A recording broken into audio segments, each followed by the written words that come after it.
जानते हैं PWD act 1995 के बाद आरपीडब्ल्यूडी एक्ट 2016 में क्यों दिया गया? अगर आपका जवाब है नहीं, तो ये वीडियो आपके लिए काफ़ी नॉलेजेबल प्रूव होगी। दोस्तों, इस वीडियो में हम डिस्कस करेंगे पीडब्ल्यूडी एक्ट और आरपीडब्ल्यूडी एक्ट में हुए चेंजेस के बारे में, जो कि दिव्यांगजन के लिए बने पीडब्ल्यूडी एक्ट 1995 के बाद कुछ चेंजेस के बाद 2016 में आरपीडब्ल्यूडी एक्ट के नाम से दिया गया था। हम इन दोनों ही एक्ट्स का ओवरव्यू करेंगे, क्योंकि स्पेशल एजुकेशन हो या कोई भी टीचिंग एग्जाम, इसके क्वेश्चंस काफ़ी पूछे जाते हैं। तो चलिए शुरू करते हैं बिना किसी देरी के। पीडब्ल्यूडी एक्ट 1995 समान अवसर, अधिकारों का संरक्षण और पूर्ण भागीदारी पर आधारित है। पर्सन विद डिसेबिलिटी, इस वर्ड का मतलब है वह व्यक्ति जो विकलांगता से पीड़ित है और उसकी विकलांगता 40% से कम नहीं है, और यह प्रमाणित होना चाहिए किसी मेडिकल अथॉरिटी द्वारा। यह एक्ट 12 दिसंबर 1995 में लोकसभा द्वारा पास किया गया, लेकिन 7 फरवरी 1996 में लागू किया गया, जो कि जम्मू और कश्मीर को छोड़कर भारत के सभी राज्यों में लागू किया गया था। अब बात करते हैं एम्स एंड ऑब्जेक्टिव्स की। पीडब्ल्यूडी एक्ट्स में कौन कौन से एम्स एंड ऑब्जेक्टिव्स पर फोकस किया गया था? तो दोस्तों, पहला है हमारा एजुकेशन। हम सभी जानते हैं शिक्षा हमारा अधिकार है, चाहे वो सामान्य व्यक्ति हो या दिव्यांगजन। इसलिए इंटीग्रेटेड एजुकेशन का प्रावधान किया गया, जिसमें सामान्य और विशेष आवश्यकता वाले बच्चे एक ही क्लासरूम में एक ही छत के नीचे शिक्षा ग्रहण करेंगे। दूसरा है दोस्तों एम्प्लॉयमेंट। शिक्षा प्राप्त करने का एक मुख्य कारण है जो है रोजगार, जो कि सरकार मुहैया कराएगी लघु उद्योग या कुटीर उद्योग के रूप में। तीसरा है दोस्तों वोकेशनल ट्रेनिंग। विशेष आवश्यकता वाले व्यक्ति में देखा गया है कि वह छोटे छोटे रोजगार करने में सक्षम हुए हैं, इसलिए उनकी इस क्षमता को उभारने के लिए उन्हें वोकेशनल ट्रेनिंग दी जाती है, जिसमें किसी भी एक कौशल में पूरी तरह शिक्षण प्रशिक्षण दिया जाता है, जिसे ब्लॉक पेंटिंग, दिया making, candle making, paper bag making etcetera. Next है दोस्तों रिजर्वेशन। जिस तरह कॉम्पिटिटिव एग्जाम्स में सामान्य बच्चे या व्यक्ति भाग लेकर अपना परसेंटेज दे पाते हैं, उस प्रकार विशेष आवश्यकता वाले बच्चे या व्यक्ति नहीं कर पाते हैं, इसलिए उन्हें उनकी क्षमता के अनुसार अलग अलग क्षेत्रों में रिजर्वेशन दिए जाते हैं। नेक्स्ट है दोस्तों रिसर्च एंड मैनपावर डेवलपमेंट। विशेष आवश्यकता वाले व्यक्तियों के सुगम्य के लिए नए नए रिसर्च और व्यक्तित्व विकास किया जाएगा। नेक्स्ट है दोस्तों प्रोविजन ऑफ मेडिकल केयर।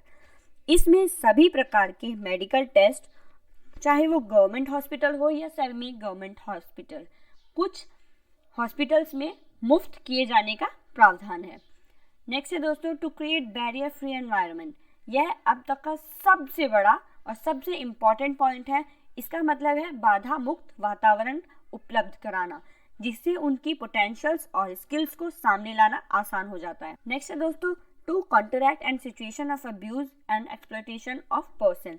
किसी भी प्रकार का अभद्र व्यवहार व शब्दों का प्रयोग नहीं किया जा सकता, ना ही किसी प्रकार का अत्याचार। जैसा कि आपने देखा होगा, दिव्यांगजनों को देखकर कई लोग मजाक उड़ाते हैं या उन पर अत्याचार करते हैं, तो ये करने पर, अत्याचार देने पर उन्हें दंडित किया जा सकता है।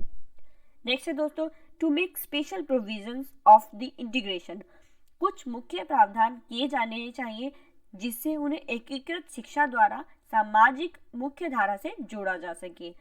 अनएम्प्लॉयमेंट, दिव्यांगजन के लिए रोजगार और आवास उपलब्ध कराने का प्रावधान है। Disabilities under PWD act 1995। तो आप देख सकते हैं स्क्रीन पर, ये डिसेबिलिटीज पीडब्ल्यूडी एक्ट के अंदर दी गई हैं, जो कि 7 डिसेबिलिटीज हैं। Blindness, low vision, leprosy cured person, hearing impairment, locomotor disability, mental illness and intellectual disability. अब बात करते हैं चेंजेस की। आरपीडब्ल्यूडी एक्ट 2016 पीडब्ल्यूडी एक्ट 1995 का रिप्लेसमेंट है। पीडब्ल्यूडी एक्ट में 7 डिसेबिलिटीज को लिया गया था, जो कि अब आरपीडब्ल्यूडी एक्ट में 21 डिसेबिलिटीज दी गई हैं। दोस्तों ध्यान रखिएगा, आरपीडब्ल्यूडी एक्ट में 21 डिसेबिलिटीज की गई हैं, जो कि पहले 7 थी। मतलब इसमें 14 नई डिसेबिलिटीज को कवर किया गया है। यह हमारे भारत के 80 से 100 मिलियन दिव्यांगजनों के लिए एक गेम चेंजर साबित होगा। अब बात करते हैं हमारे पीडब्ल्यूडी एक्ट से आरपीडब्ल्यूडी एक्ट के सफ़र की। पीडब्ल्यूडी एक्ट लोकसभा द्वारा 12 दिसंबर 1995 में पास हुआ, 1 जनवरी 1996 में अनुमति मिली और 7 फरवरी 1996 में लागू हो गया था। इसमें पर्सन विद डिसेबिलिटीज के लिए मुख्यतः इंटीग्रेशन पर फोकस किया गया था, जो कि आरपीडब्ल्यूडी एक्ट राज्यसभा द्वारा 16 दिसंबर 2016 में पास 2016 में अनुमति मिली और 15 जून 2016 में लागू हो गया था। और इसका मुख्य फोकस था दोस्तों इंक्लूसिव एजुकेशन और मुख्यधारा से जोड़ना। अब देखते हैं यूनाइटेड नेशन ने यह कानून क्यों बनाया और उनका एम्फसाइज किन बातों पर था। जो भी पर्सन विद डिसेबिलिटीज़ हैं उनको इक्वल अपॉर्चुनिटी दी जाए, उनको अपने सारे अधिकार दिए जाएं और उनको इंक्लूड किया जाए इंक्लूजन मॉडल में, और वह भी अपना साधारण जीवन यापन कर सकें। सरकार द्वारा 6 से 18 वर्ष के अंतर्गत 21 डिसेबिलिटीज़ में से सभी स्पेशल नीड पर्सन को फ्री एजुकेशन दी जाएगी। यूनाइटेड नेशन ने 2007 में एक कन्वेंशन किया जिसमें पर्सन विद डिसेबिलिटीज़ के लिए इंक्लूजन की बात की गई थी। हमने इसे अपनाया और अपने कानून में शामिल किया। Now new changes in RPWD act 2016। First is accessibility, पहुंच की बात की गई है कि सभी दिव्यांगजनों तक पहुंचना। दूसरा रिजर्वेशन, जो कि रोजगार में पहले 3% था, अब 4% कर दिया गया है। Next is benchmark. दोस्तों ये एक बहुत इंपॉर्टेंट वर्ड है जिसका मतलब है कम से कम 40% विकलांगता होनी चाहिए।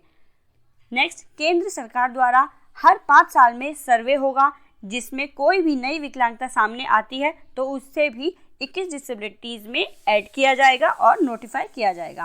पनिशेबल, दिव्यांगजन व्यक्ति के साथ किसी भी प्रकार का उत्पीड़न या अत्याचार किया जाता है तो उसे 10,000 तक का जुर्माना और जेल भी हो सकती है। Next is disable friendly environment, जिसमें पूरे देश में एक्सेसिबल एनवायरनमेंट होगा, जैसे पार्क, मॉल, होटल, हॉस्पिटल्स में रैंप लगना, विजुअल्स प्रायोरिटी देना, साइन लैंग्वेज आदि का प्रयोग।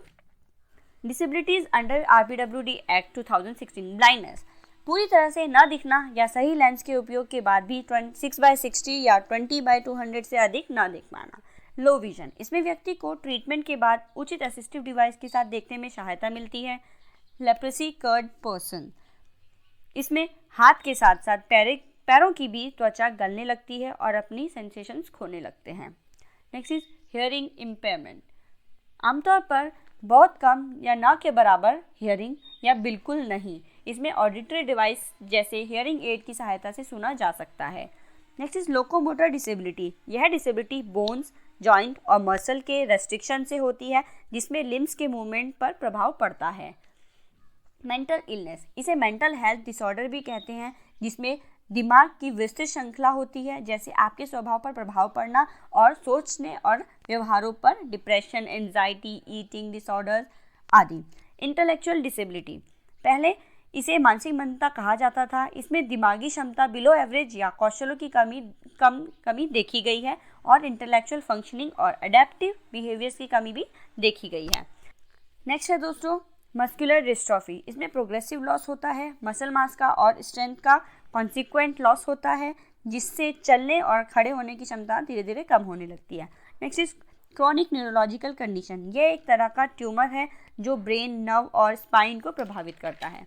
Next is autism spectrum disorder, ये एक अम्ब्रेला टर्म है। ASD 7 प्रकार की होती हैं, इसलिए इसे अम्ब्रेला कहा जाता है। सेरेब्रल पाल्सी, ये एक न्यूरोलॉजिकल कंडीशन है जो मूवमेंट को प्रभावित करती है, बच्चों में सबसे अधिक देखी जाती है। नेक्स्ट है दोस्तों ड्वार्फिज्म, मतलब बौनापन, जो कि मेडिकल और जेनेटिक कंडीशन है। सिकल सेल डिसीज, इसमें रेड ब्लड सेल्स टूटने लगते हैं, जैसा कि आप इस इमेज में देख सकते हैं। स्पीच एंड लैंग्वेज, इसमें शटरिंग, आर्टिकुलेशन, भाषा दोष व वॉइस इम्पेयरमेंट है जो बच्चों की शिक्षा में प्रभाव डालता है। इससे दोस्तों हीमोफीलिया, यह ब्लड से संबंधित है, इसमें ब्लड क्लॉटिंग नहीं हो पाती है, जैसे चोट लगने पर खून का जम जाना। नेक्स्ट इज मल्टीपल स्क्लेरोसिस, इसमें इम्यून सिस्टम पर इफेक्ट होता है और इम्यून सिस्टम के द्वारा नर्व भी प्रभावित हो जाती है। नेक्स्ट इज थैलेसीमिया, इसमें ऑक्सीजन कैरिंग एलिमेंट काम करने कम कर देते हैं और हीमोग्लोबिन में ऑक्सीजन की कमी होने लगती है। स्पेसिफिक लर्निंग डिसेबिलिटीज, यह भी एक अम्ब्रेला टर्म है क्योंकि इसमें भी बहुत सारी अक्षमताएं शामिल हैं, जैसे डिसलेक्सिया, डिस्ग्राफिया, डिस्कैल्कुलिया एंड और भी। Acid attack acid attack victim, यह एक वायलेंट असॉल्ट है जिसमें किसी भी व्यक्ति के ऊपर एसिड थ्रो या कोरोसिव सब्सटेंस फेंकने पर होता है। बेसिकली वह सल्फ्यूरिक एंड नाइट्रिक एसिड है।